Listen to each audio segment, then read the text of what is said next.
3 years ago, in 2022, a very famous e-commerce live streamer disappeared in the middle of his live stream. He has 170 million followers. He was called the Lipstick King. The cutoff of his live stream was so abrupt, it happened seconds after he displayed this. As you can see here, this is a cake. It looks harmless, right?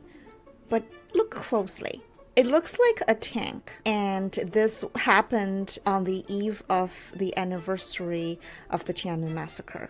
My name is Lu. Welcome to my third video, and yes, today's video is about the tragic event happened in 1989. So Li disappeared after this. There was a few days you couldn't even search his name on the internet. But what interesting is Li, who has always been a good party member, of course, he didn't know about this. Most of his followers are on the younger side. And remember, this person has 170 million followers. Some of them were really confused. They didn't know what happened. They didn't know why it was shut down. I'll read some of the comments that were circling online to you, and just to show you how confused they were. Like this person, he's saying, what could possibly be the wrong thing to say selling snacks? That was really good. And there's another comment that says, some netizens learned about Li Jiaqi for the first time, the name of the streamer. Others realized for the first time just how much they didn't know. And this follower, what's wrong with the tank? Isn't it supposed to showcase our national strength? Maybe they didn't know because the college entrance exam was coming up. Maybe that was a taboo. We shouldn't talk about the exam. And then people were just straight out asking, what really happened on June 4th? And why was the stream taken down? This is probably the most infamous crime committed by the Chinese Communist Party. It still, unfortunately, is a mystery to a lot of people in China, especially the younger generation. Every year in China around June 4th, the Chinese government would deploy their advanced AI tools to scrub the internet. Many words, phrases, numbers, and even emojis that so much as hint at the event are banned or blocked online. This is the time when major platforms in China, gaming sites, forums, social media would suddenly announce system upgrades when they're actually self-censoring, locking profile pictures, usernames, and in some cases, disabling chat functions. I was born and raised in China. Truth is, I learned a little bit about what happened on that day from my father. I was about 13 years old. I was really young. And it was a completely normal night. Me and my dad were strolling around the neighborhood after our supper. I can't remember what the conversation was or how we got to talk about the massacre. But I remember my dad saying, daughter, because that's how, Chinese fathers address their daughters. He said, daughter, a few years ago before you were born, there was a protest, a student protest at Tiananmen Square. And I was like, what? Really? I never heard of it. And I was a good student. I studied my history textbook very diligently. And I said, how come that I've never heard of it? And my dad said, we don't really talk about that kind of stuff. And I said, okay, so what happened? And he said, a group of students weren't really happy about the way the government was set up. And I said, but why? I was so young, and all my teachers and all the books I studied told me that the Chinese Communist Party is our parents. I was under the impression that the Chinese Communist Party was China's only and best option going forward as a country. Really a stickler for that when I was 12 years old. Too simple. And my dad said, they're just not happy. They want better future. They want better jobs. And I said, okay, what happened next? Did they succeed? And my dad said, of course not. And then he said something that really stuck with me until this day. He said, of course they didn't get their way. Nobody is better at this than the Communist Party. They know exactly how to orchestrate an insurrection. That is how they got into power.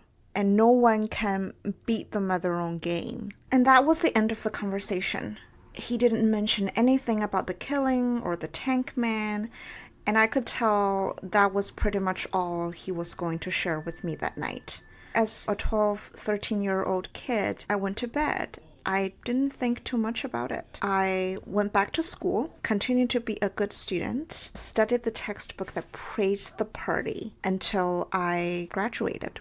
Looking back on that experience, I think when you live in an authoritarian regime, your own history, especially the parts that are not so pleasant, are normally passed down not by books, but through anecdotes. Anecdotes among friends and families.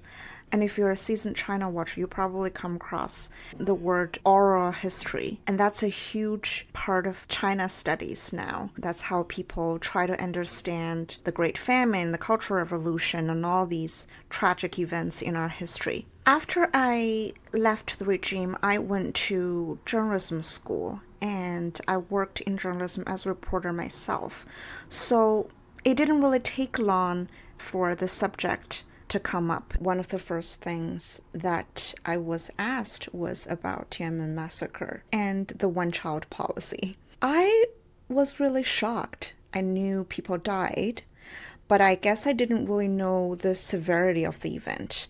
I didn't know how worldly known that event was. And the person that I was talking to, who's also a journalist, he was actually there when that happened. Unfortunately, I don't have the recording of that conversation. I didn't really see myself doing this years later. But I did find an interview of another Canadian journalist who also witnessed the government's crackdown.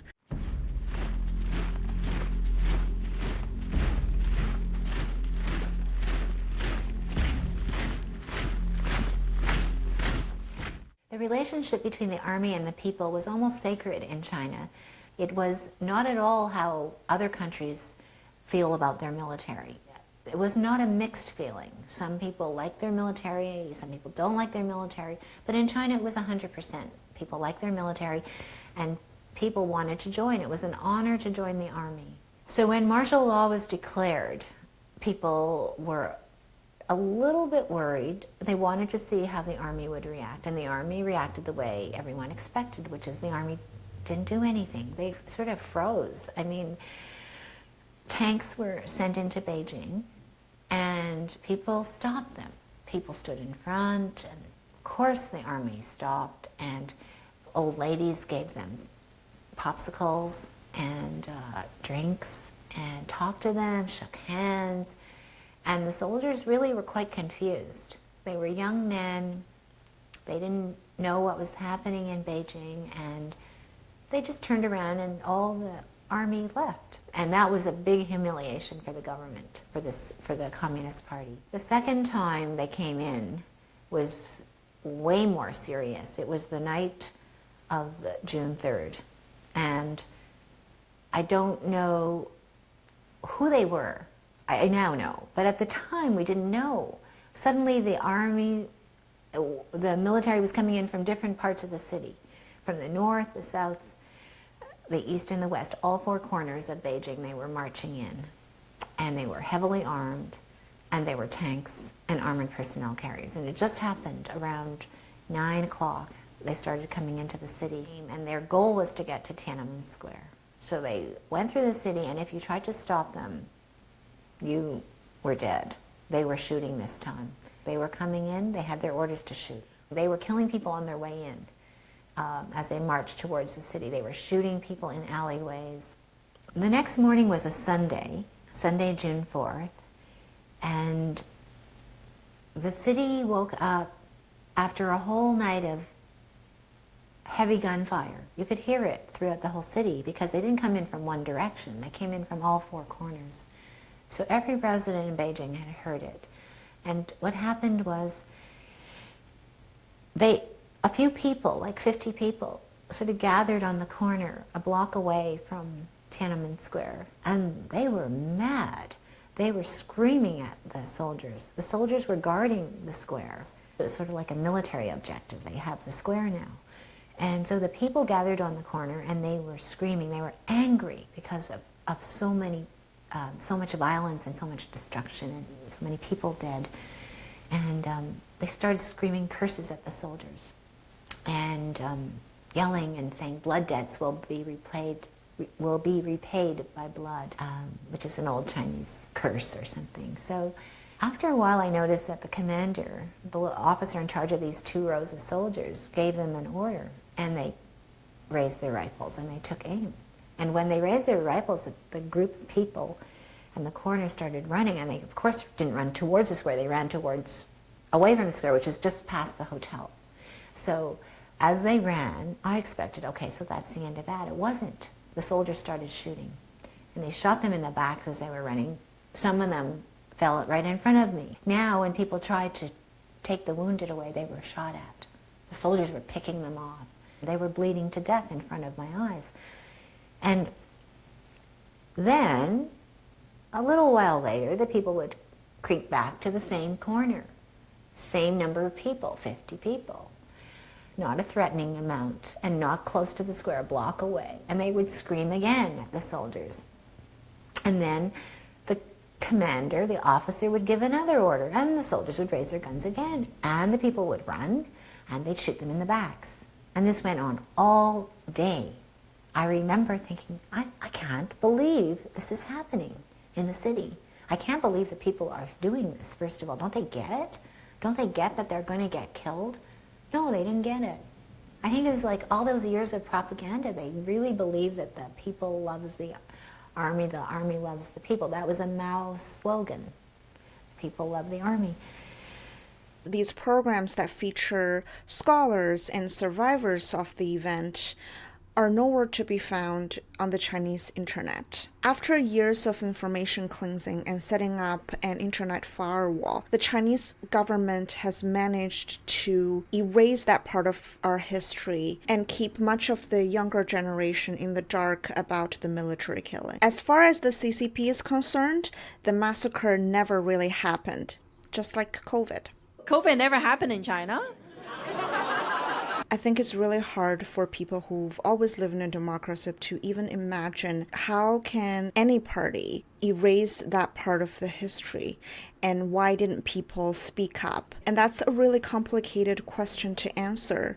For my dad and a lot of people in our culture, I think after witnessing what would happen to you if you dared to say a thing about the past, they have this collective trauma that really people just are tired. They don't want to talk about it. And there is some psychological reasons behind it that I can't articulate. But I see that even in the community in the West, a lot of Chinese immigrants in the States, in Canada, they're not known for speaking out. That generational trauma really stayed with them. And in a way, try to be silent is also programmed in our culture. Those people who died during the massacre are an inspiration for people like me. The bicycle man said, "It's our duty. It is our duty to speak up." If you share the same values and you think this is important, please share and leave a comment below.